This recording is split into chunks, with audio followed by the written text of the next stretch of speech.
સસ્તું સોનું આપવાના અને લોન અપાવવાના બહાને ₹4.95 કરોડની ઠગાઈ કરવાના કેસમાં ક્રાઇમ બ્રાન્ચે 2 આરોપીને ઝડપી પાડી. આ બંને આરોપીના 2 દિવસના રિમાન્ડ મેળવ્યા છે.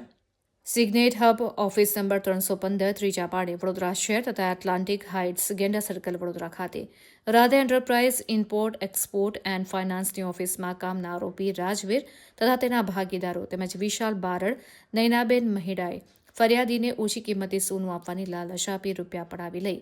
લોન અપાવવા બાબતે આરોપીઓએ અન્ય આરોપીઓ સાથે મળીને ગુનાહિત ઇતિહાસ રચી આરોપીઓએ ફરિયાદીને વિશ્વાસ ભરોસો આપી સસ્તું સોનું પડાવી લીધું હતું.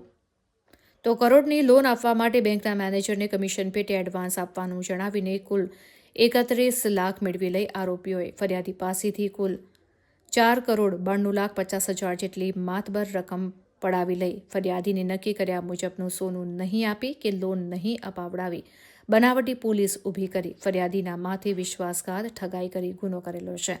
ત્યારે કરોડો રૂપિયાની ઠગાઈ કરવાના ગુનામાં સંડોવાયેલા અને નાસ્તા ફરતા 2 આરોપીઓને